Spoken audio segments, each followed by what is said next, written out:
1절 너 학대를 당하지 아니하고도 학대하며 속이고도 속임을 당하지 아니하는 자여 화이술진저 내가 학대하기를 그치면 내가 학대를 당할 것이며 내가 속이기를 그치면 사람이 너를 속이리라.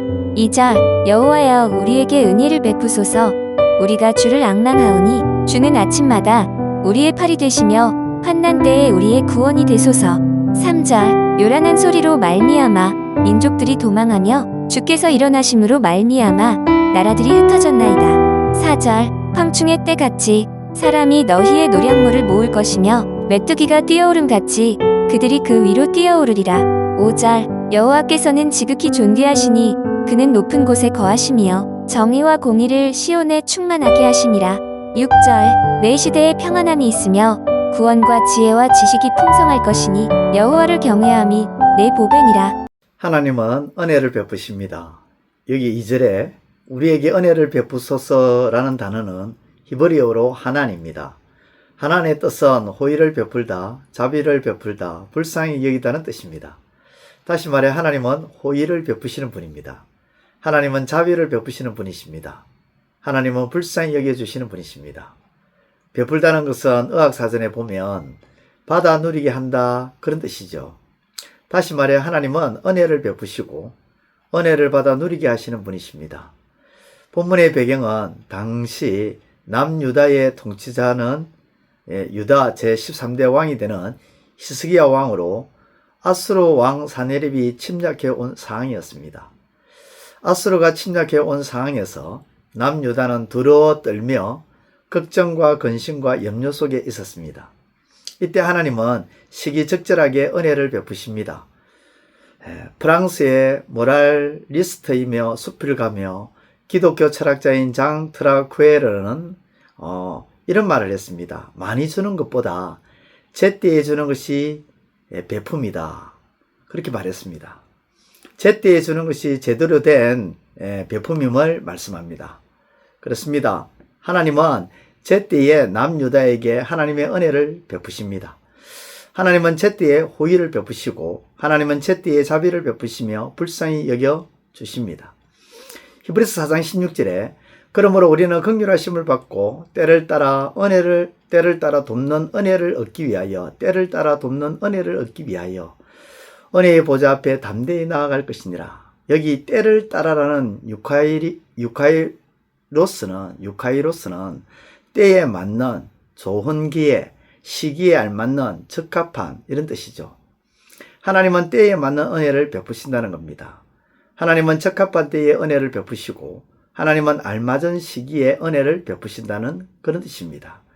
베푸는 것에도 때가 있음을 말씀해 줍니다. 추운 겨울날에 코트를 주는 것, 배가 고픈 시점에 한 끼를 대접하는 것, 목말라 할 때에 물을 주는 것, 위로가 필요할 때 위로해 주는 것, 함께 해줘야 할 때에 함께 해주는 것 등 베푸는 것에도 때가 있다는 것이죠. 하나님께서 제때에 우리에게 은혜를 베푸시는 것은 우리의 필요를 아시기 때문입니다. 우리의 필요가 무엇인지를 알고 제때에 은혜를 베푸신다는 것은 그만큼 우리에게 대한 지대한 관심을 가지고 있습니다. 그렇습니다. 하나님은 우리에 대한 관심이 크시기에 우리의 필요를 아시고 제때에 은혜를 베풀어 주시는 그런 하나님인 줄 믿습니다. 제때에 은혜를 베풀어 주시고 베푸시는 하나님은 또한 지극히 존귀하십니다. 지극히 존귀하다는 말은 샤가브라는 단어로 도달할 수 없는 높은 곳, 범접할 수 없는 곳, 높고 높아서 취할 수 없는 곳을 의미합니다. 즉 하나님은 범접할 수 없는 높은 곳에 계시면서 제때에 호의와 자비를 베푸시며 불쌍히 여겨주시는 하나님이시다 그런 뜻이죠. 그렇다면 지극히 존귀하신 하나님께서 어떤 은혜를 제때에 베푸시며 받아 누리게 하실까요? 먼저 정의와 공의를 충만하게 받아 누리게 하신다는 겁니다. 정의와 공의를. 본문 5절에 보면 여호와께서는 지극히 존귀하시니 그는 높은 곳에 거하시며 정의와 공의를 시온에 충만하게 하심이라. 정의와 공의를 시온 남유다에 충만하게 베푸신다고 말씀하고 있습니다. 남유다는 아수르로 인하여 학대와 속임을 받을 그런 타이밍에 딱 처해 있었죠. 이때 하나님은 이사야 선지자를 통해서 정의와 공의를 충만히 베푸신다고 말씀합니다. 하나님은 마치 백마탄 왕자와 같습니다. 삶의 고통에서 힘겨워할 때에, 어려운 상황에 직면해서 괴로워할 때 시기적절하게 딱 나타나셔서 구해주는 백마탄 왕자처럼 하나님은 참으로 제때에 정의와 공의를 베푸심으로 아수르의 학대와 속임으로부터 유다를 구해내 주셨다는 것입니다. 출애굽기 12장 40절과 41절의 말씀을 보면 이스라엘 자손이 애굽에 거주한 지 430년이라 430년이 끝나는 그날에 여호와의 군대가 다 애굽 땅에서 나왔은즉, 이스라엘이 애굽 땅에서 나왔습니다. 그들이 나온 것은 그들의 힘으로 나온 것이 아니었습니다. 창세기 15장 13절과 14절의 말씀에 여호와께서 아브라함에게 이르시되 너는 반드시 알라, 네 자신이 이방에서 객이 되어 그들을 섬기겠고 그들은 400년 동안 내 자손을 괴롭히니 그들이 섬기는 나라를 내가 징벌할지며 그 후에 내 자손이 큰 재물을 이끌고 나오리라 하신 하나님은 애굽에서 학대 속에 살았던 이스라엘을 때가 되어서 정의와 공의를 베푸심으로 구해 주셨습니다. 이것이 바로 출애굽의 사건이죠. 하나님께서는 이스라엘을 애굽의 학대와 괴로움 속에서 그들을 구해 주실 때 하나님의 정의와 공의가 담긴 10가지 재앙으로 애굽 전역에 쏟아부으셨습니다. 그 정의와 공의로 이스라엘은 출애굽의 은혜를 입은 줄 믿습니다. 두 번째로, 지극히 존귀하신 하나님께서 제때에 어떤 은혜를 베푸셨을까? 정의와 공의만 제때에 베푸신 것이 아니라 평안함을 풍성하게 베푸셨다는 것입니다. 6절에 보면 내 시대에 평안함이 있으며 구원과 지혜와 지식이 풍성할 것이니 네 시대에 평안함이 풍성할 것이다. 평안이 무엇입니까? 평안은 어학사전으로 보면 걱정이나 탈이 없음을 말씀합니다. 다시 말해 하나님께서 내 시대에 걱정이나 탈이 없도록 하겠다는 것입니다. 개인과 가정과 나라가 풍전등화의 위기에 처해 있었습니다. 일촉즉발의 상황이라 평안함이 아니라 불안감과 두려움이 흐릅니다. 그때의 남유다 히스기야 왕을 향해 하나님은 평안함을 풍성히 베푸신다고 말씀합니다. 지금 이 순간 평안함을 주시는 것이 아니라 내 시대에 평안함을 풍성히 베풀겠다고 하십니다. 지금 히스기야 왕이 지시하던 시기는 BC 701년입니다. BC 701년만이 아니라 남은 15년의 시대 BC 686년까지 평안함을 걱정이나 탈이 없도록 풍성히 베푸신다는 그런 뜻이죠. 다니엘 6장을 보면 다니엘은 참소를 당합니다. 참소를 당하여 사자 굴 속에 던져집니다. 굴 속에 있던 사자들은 몹시 굶주려 있는 상태입니다. 다니엘 6장 24절에 보면 참소했던 사람들이 결국 사자굴에 던져졌을 때에 그들이 굴바닥에 닿기도 전에 사자들이 점프를 해서 그들을 움켜 뼈를 부스터릴 정도로 굶주려 있는 상태였습니다. 그런데 다니엘이 참소를 당하여 던져진 그날에 하나님께서 사자들의 입을 봉하여 다니엘로 하여금 사자굴에서 평안함을 누리도록 하셨습니다. 시편 4장 4편 8절에 내가 평안히 눕고 자기도 하리니 나를 안전히 거하게 하시는 이는 오직 여호와시니이다. 하나님이 나를 평안히 눕고 자고 거하게 하신다는 것입니다. 데살로니가후서 3장 16절에 평강의 주께서 친히 때마다 일마다 너희에게 평강을 주시고 주께서 평안을 때마다 일마다 주신다고 합니다. 그러므로 하나님께서 때마다 일마다 제때에 저와 여러분들에게 평안의 은혜를 주실 줄 믿습니다. 세 번째로 하나님께서는 어떤 은혜를 제때에 주실까요?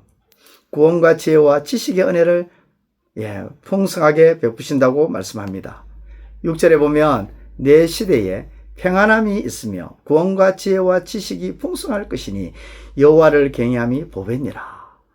여기 구원은 예수와로 구원, 구조, 구출, 번영, 도움이라는 뜻이죠. 하나님께서 도움을 풍성하게 베푸시고 하나님께서 구원을 풍성하게 베푸시고 하나님께서 우리를 구조하시는 데 있어서 손 놓지 아니하고 풍성하게 우리를 구조하겠다.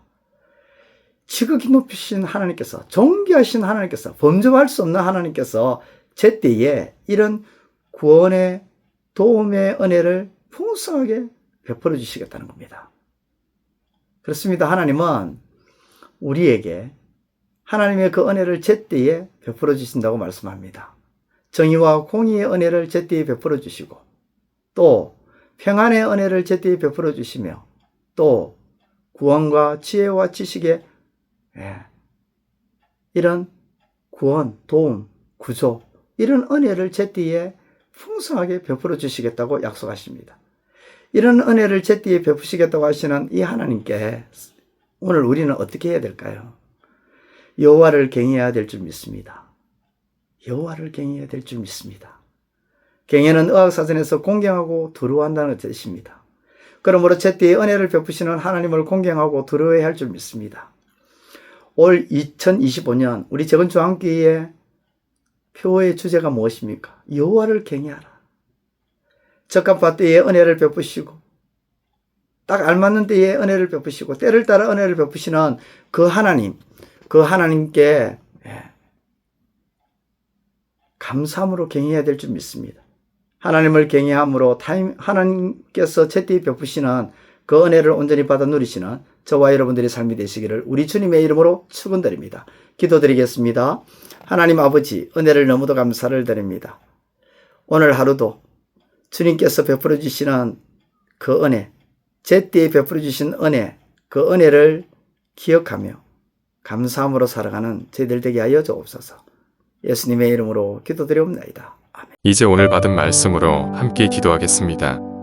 첫째, 하나님은 본문 2절의 말씀처럼 은혜를 베푸시는 분으로서 제때에 시기적절한 때에 기가 막힌 타이밍에 은혜를 베푸시는 분이심을 확신하게 하소서.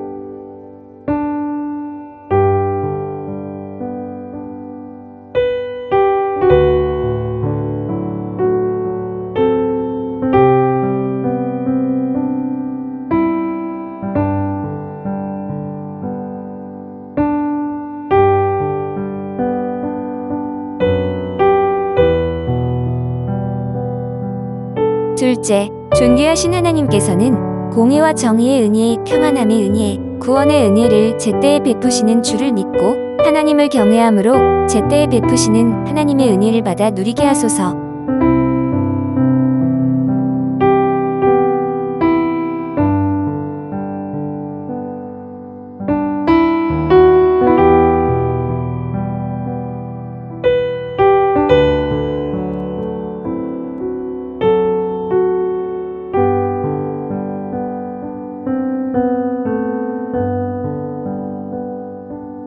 이제 오늘의 기도 제목을 가지고 합심하여 기도하도록 하겠습니다.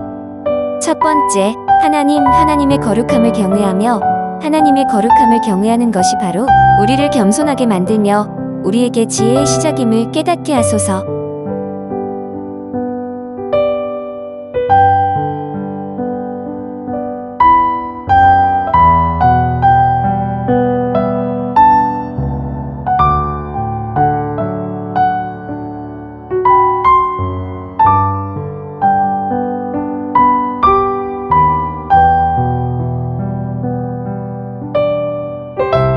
두 번째, 하나님 경외는 하나님의 선함과 은혜에 대한 감사한 마음의 응답이며 하나님의 위대함 앞에서 우리의 작은 것을 깨닫는 것임을 잊지 않게 하소서.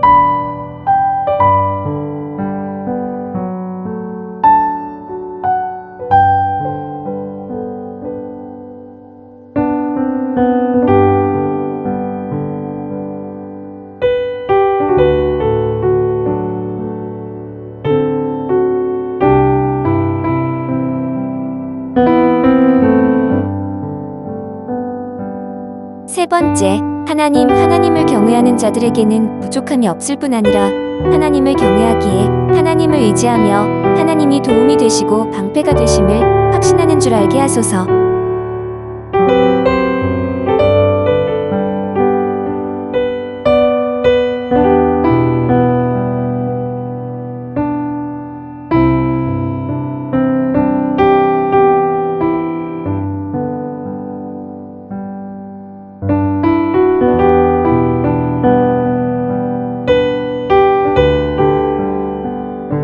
이제 개인의 기도 제목을 가지고 하나님 앞에 기도하시기를 바랍니다.